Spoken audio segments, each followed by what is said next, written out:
If everything goes as planned, 2020 will conclude with 2 brand new next-generation video game consoles launching all over the world alongside a slew of brand new launch games to hopefully make their steep price tags worth it. The games available the first day a new console arrive usually run the gamut from slightly upgraded cross-generation ports to gorgeous but hollow racing game eye candy. But occasionally, a launch game comes along that is so exceptional and essential that it defines the console's lifecycle and revolutionizes the video game medium as we know it. Here are the top 10 best console launch games of all time.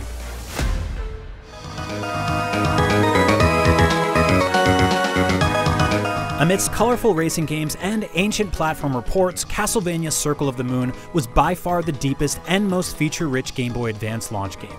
Circle of the Moon took everything that made the franchise special up until that point and built upon it. That is, assuming you could actually see it. The GBA launched without a backlit screen, making Castlevania's dark and moody graphics a bit hard to make out unless you were sitting directly under a lamp. But once you got cozy under the spotlight, its sprawling castle, giant boss fights, and dual setup system made it an epic title to launch an epic handheld console.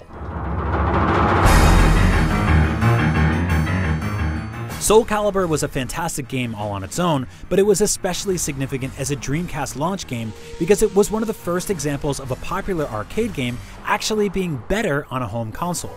The Dreamcast version of Soulcalibur looked dramatically better than its arcade counterpart and also came with a host of modes and features that simply weren't in the arcade version. Beyond all of that though, Soulcalibur gifted the Dreamcast with one of the best fighting games of its time at launch, and its success paved the way for other amazing arcade fighting game ports like Marvel vs. Capcom 2, Capcom vs. SNK, and many more. Following bright, colorful games like The Legend of Zelda Wind Waker and its many spin-offs, fans were wondering when Nintendo would go dark again for its marquee adventure series. The company responded with The Legend of Zelda Twilight Princess, a Zelda game that begins with a literal royal coup. While Twilight Princess waggle controls on Wii occasionally frustrated, the game will be remembered as an achievement full of dark atmosphere, beautiful visuals, and ambitious storytelling that dared to imagine a Hyrule that was as grand as it was terrifying.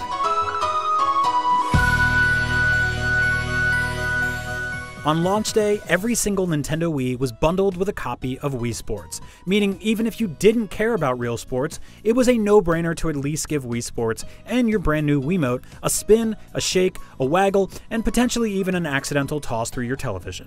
Video games are usually designed for hardcore gamers to conquer in isolation, but Wii Sports was designed to play at parties with friends and family members, causing millions of people, even those who had never played a game before, to join the fun and celebrate the game's eccentric take on motion-controlled sports. Making the experience even better was the addition of Nintendo Miis, allowing players to recreate themselves or famous pop culture figures, and then sending them off to dominate the tennis courts and bowling alleys. Tetris had been around since before the Game Boy launched, but it was the pairing of Nintendo's handheld wonder with the Soviet-made block puzzle game that catapulted both into mainstream pop culture. The game's simple graphics and easy-to-learn, hard-to-master game mechanics were perfect for the Nintendo Game Boy, its limited hardware, and its washed-out green dot matrix screen.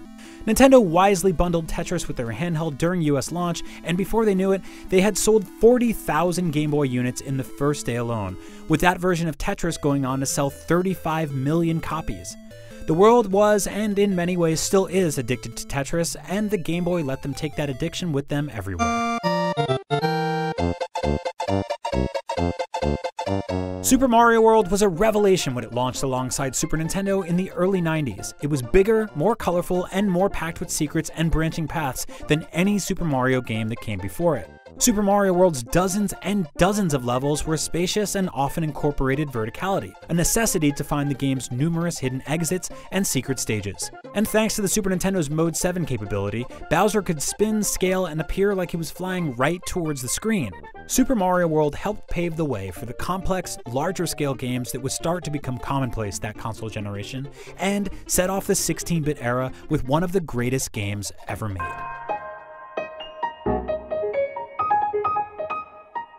The Legend of Zelda Breath of the Wild is an interesting launch game because it also doubled as the swan song to Nintendo's previous console, the Wii U. Nonetheless, when Breath of the Wild launched on Switch, it instantly became one of the deepest and engrossing launch games ever made. giving players a massive, sprawling open world to explore and conquer in a seemingly infinite number of ways. Even more impressive is that it doubled as a portable game, meaning day one Switch owners could sink hundreds of hours into adventuring in this gigantic open world game wherever they traveled. Oh, and it also managed to successfully overhaul and evolve a franchise that had been going since the 1980s, which is no small feat despite the small screen. For a long time, Super Mario 64 was the benchmark to which every 3D platformer was compared to. Mario's venture into the third dimension was well met and proved that the fun and aesthetic of classic 2D game franchises could not only be recaptured in 3D, but in Super Mario 64's case, set the standard for how 3D platforming games would be like for decades. Many people still remember where every single one of its 120 stars are located, and sometimes it feels like the entire N64 controller was designed around this one game. Super Mario 64 was the reason to own a Nintendo 64 on day one.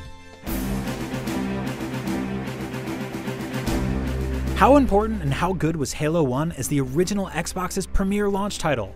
For starters, there's a strong argument to be made that the Xbox would not have survived without it. The rest of the Xbox launch lineup wasn't anything to write home about, and in fact, the console's entire first year, until fall of 2002, when Xbox Live launched and games like Splinter Cell began rolling in, was pretty barren. As to its quality, it defined killer app in that people bought the console specifically for it. Oh, and it also perfected and normalized first-person shooters on consoles in a way that GoldenEye and Perfect Dark never quite could. Outside of being vibrant, challenging, and just plain fun, Super Mario Bros. For the Nintendo Entertainment System can be defined in one word: iconic.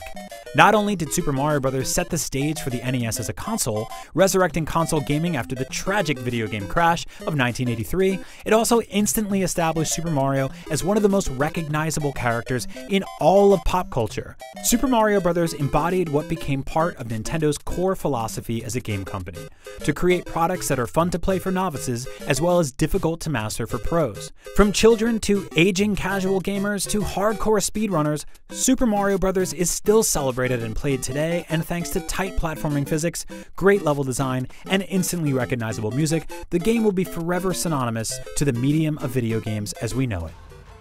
So there you have it. As you can see, Nintendo dominates this list quite a bit, but it doesn't hurt that they've launched more video game consoles and handhelds than their two closest competitors combined. Meanwhile, it looks like Sony tends to save their biggest first-party guns for a bit later in their respective consoles' life. But hey, this is just our list. What is your favorite video game console launch game of all time? What's the game that you couldn't stop playing on day one and beyond?